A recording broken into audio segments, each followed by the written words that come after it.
You ask Tiger to solve. This deals with linear equations with one unknown. The final result is x equals 10/3. Let's solve it step by step. Group all x terms on the left side of the equation. Subtract 2x from both sides.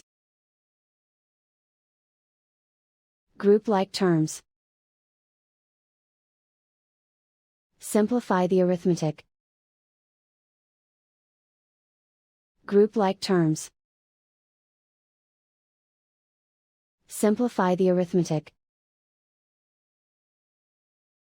Group all constants on the right side of the equation. Add 4 to both sides. Simplify the arithmetic.